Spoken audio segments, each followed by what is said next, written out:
आज ही Doubtnut app download करें।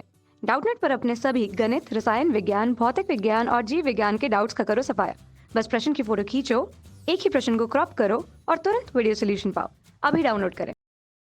नमस्कार दोस्तों, प्रश्न है हरित क्रांति के लाभ तथा हानियां लिखिए। दोस्तों हम सर्वप्रथम देखते हैं हरित क्रांति को, फिर हम देखते हैं दोस्तों हरित क्रांति के लाभ तथा हानि को। तो दोस्तों हरित क्रांति यानी कि कृषि उत्पादन में वृद्धि के लिए अपनाई गई वृद्धि के लिए क्या किया गया, वृद्धि के लिए अपनाई गई नीति को क्या कहते हैं, हरित क्रांति कहते हैं। दोस्तों इसमें क्या होता है कि जो फसल निर्माण के लिए जो परंपरागत बीज बोए जाते हैं, कि फसल निर्माण के लिए जो परंपरागत बीज बोए जाते हैं, उन परंपरागत बीज के स्थान पर उन्नत बीजों को लगाना। दोस्तों उन्नत बीज यानी कि दोस्तों जो संकरण द्वारा बनाए जाते हैं, उन बीजों को लगाना तथा उन बीजों को लगाने के पश्चात दोस्तों उनके लिए आवश्यक जल सिंचाई के माध्यम से उपलब्ध कराना एवं उनके लिए आवश्यक उर्वरक, खाद, कीटनाशक आदि का प्रयोग करके कृषि उत्पादन में वृद्धि की जाती है। तो दोस्तों अगर हम बात करें हरित क्रांति के लाभ की, तो दोस्तों हरित क्रांति के लाभ कुछ इस प्रकार है।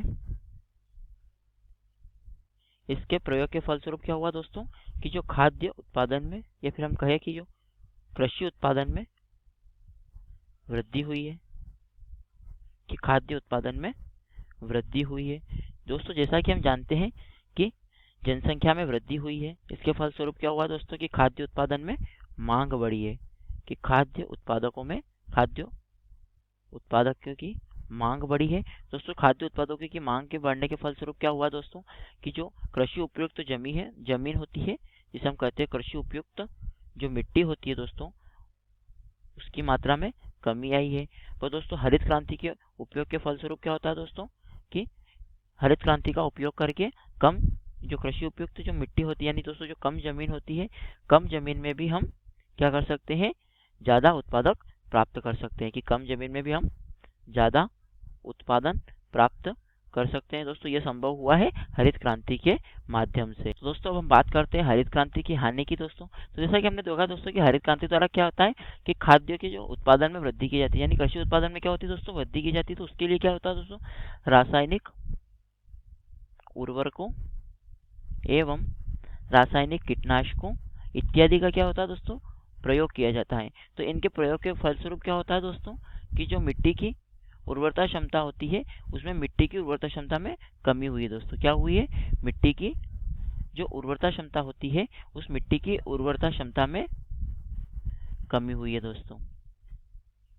एवं दोस्तों इसके फलस्वरूप क्या हुआ, मृदा प्रदूषण भी हुआ है। तो दोस्तों ये इसकी प्रमुख हानियां है। जैसा कि हमें प्रश्न में पूछा गया था दोस्तों कि हरित क्रांति के लाभ तथा हानियां लिखिए। दोस्तों हमने सर्वप्रथम देखा हरित क्रांति क्या होती है कि कृषि उत्पादन में वृद्धि में अपनाई गई नीति को हम क्या कहते हैं, हरित क्रांति कहते हैं। दोस्तों इसमें क्या होता है, जो परंपरागत बीज होते हैं उनके स्थान पर उन्नत बीजों का प्रयोग किया जाता है, उर्वरकों, खाद एवं कीटनाशकों का प्रयोग करके खाद्य उत्पादन में वृद्धि की जाती है। फिर देखा हमने इसके दोस्तों लाभ को।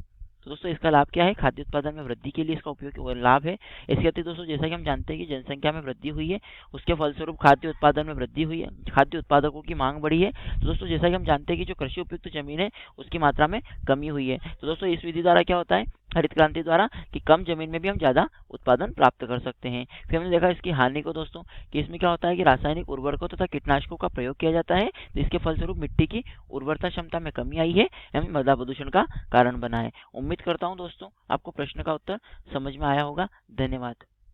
कक्षा 6 से 12वीं से लेकर नीट, IIT, JEE वो एडवांस के लेवल तक 1 करोड़ से ज्यादा छात्रों का भरोसा। आज ही डाउनलोड करें डाउटनेट ऐप या व्हाट्सएप करें अपने सारे डाउट्स 8400 400 400 पर।